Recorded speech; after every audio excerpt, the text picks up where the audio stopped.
Hello' friends, মই আমলখি আচাৰ কেনেকৈ বনাওঁ চাবচোন। এয়া মই 1 কেজি আমলখি লৈছোঁ। আমলখিখিনি ভালদৰে ধুই লৈ এয়া নিমখ আৰু হালধি ভালকৈ মিক্স কৰি 3 দিনৰ কাৰণে ৰাখি থ'ম। যেতিয়ালৈকে নিমখৰ পানীটো নোলায়, নিমখৰ পানীটো যেতিয়া ওলাব তেতিয়া গম পাব আমলখিখিনি অকণমান কোমল হৈছে। তাৰ পিছতে মই আমলখিখিনি সেই নিমখৰ পানীখিনিতে বইল কৰি দিম। আগতীয়াকৈ কেতিয়াও আমলখি বইল কৰিব নালাগে, নহ'লে ভেঁকুৰ উঠি যায়। এনেকৈ কৰি চাবচোন, কেতিয়াও আমলখি বেয়া নহয়। চাব নিমখৰ পানীটো কেনেকৈ ওলালে। এয়া দেখিছে নহয়, নিমখে পূৰা পানী ওলাই গ'ল। মই ইয়াত এক্সট্ৰা পানী অকণমানো দিয়া নাই। এই পানীখিনিতে মই আমলখিখিনি উতলাই কোমল কৰি ল'ম। চাব হাতে ভাঙি দিছোঁ মই, আমলখিটো ভাগি গৈছে। একদম কোমল কৰি দিব নালাগে। বেছি সিজিলেও আমলখি বেয়া হৈ যায়।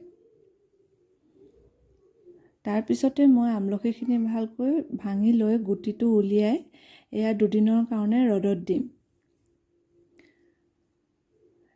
তাৰপিছতে এয়া মই মছলা এড কৰিছোঁ। মই প্ৰথমে দিছোঁ মই এয়া ৰঙা লাল মিৰ্চি পাউডাৰ 1 চামুচ। তাৰপিছতে পাঁচফোৰণখিনি মই ভালকৈ ভাজি লৈ খুন্দি লৈছোঁ। এয়া দি দিছোঁ। তাৰপিছতে 1 চামুচ ডালচেনি দিম। ডালচেনি দিবৰ কাৰণে মোক এগৰাকী গুজৰাটী আণ্টিয়ে শিকাইছিল। আমলখিত বোলে ডালচেনি দিলে ইয়াৰ স্মেলটো বৰ ধুনীয়া আহে। তাৰপিছতে 1 চামুচ ক'লা নিমখ দিম। আমলখিত ক'লা নিমখ দিবই লাগে, তেতিয়া সোৱাদটো বেছি বাঢ়ে। এনেই সাধাৰণতে আচাৰত ক'লা নিমখ দিলে বেয়া হৈ যায় বুলি কয়। এয়া মই কেঁচা তেল দিছোঁ। মই আচাৰত কেতিয়াও গৰম কৰি তেল নিদিওঁ, কেঁচাকৈয়ে দিওঁ। যিমানেই পুৰণা হৈ যায় তেলৰ চেণ্টটো ধুনীয়া হৈ আহি থাকে।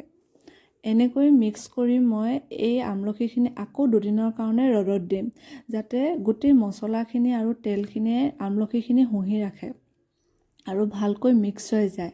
ইয়াত মই জলকীয়াও 2টা কাটি দিছোঁ। তাৰপিছতে এয়া মোৰ মছলাখিনি দেখিছে নহয়, ভালকৈ আমলখিখিনিত মিক্স হৈ গ'ল। এয়া মই বটলত ভৰাই লৈছোঁ।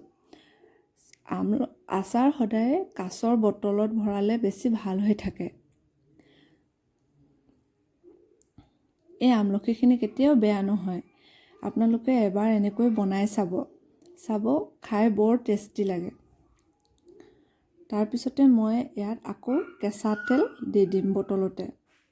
এনেকৈ দিও মই আকৌ ৰ'দত 2 দিনৰ কাৰণে ৰাখি থ'ম। বৰ সোনকালে খাব পৰা হৈ যায়। এবাৰ আপোনালোকেও বনাব। Thank U.